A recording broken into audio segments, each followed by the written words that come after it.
Alright, with this particular game we are rolling a die. So it's a six-sided die. If the die lands on a number that is under 3, the player will win $10. So what we're going to try to do is try to calculate what the expected value is in order to determine what the fair amount is that we should charge for this game.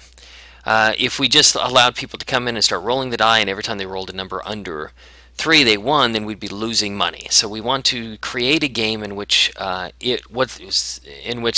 break even. Okay, we want to determine when the expected value is going to be 0.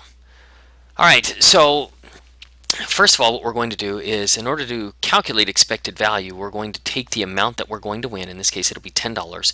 And then what we're going to do is we're going to multiply that $10 by the probability of actually earning that $10. And it says the probability, and it says the die lands on a number under 3. So what's the probability if we roll a standard die that it's going to land on a number under 3?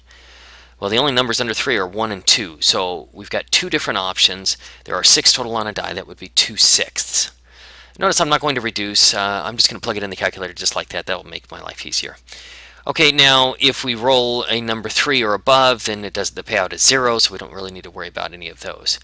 So then what we need to do is calculate what the cost will be. We're going to subtract the cost in order to give us an expected value of 0. Okay, so we've got this problem here. 10 times 2/6 is going to simplify a little bit further to 3.33 minus the cost is going to equal 0. So we're trying to still determine what this cost is. And if we can think of this cost as an unknown, and an unknown in algebra, what we use is x a lot of times. So if you just think of it in terms of x, that will work. So this is going to be 3.33 minus x equals 0. Well, if it were 3.33 minus x, I need to find out what x is. So either I can move this 3.33 on the other side, then divide by -1. That's an extra step. So it's a little bit easier, I think, if we just move the x over to the other side. So I'm going to add x to both sides. So if that's the case, then we'll go back over here. Using that same principle here, we're going to add the cost onto both sides.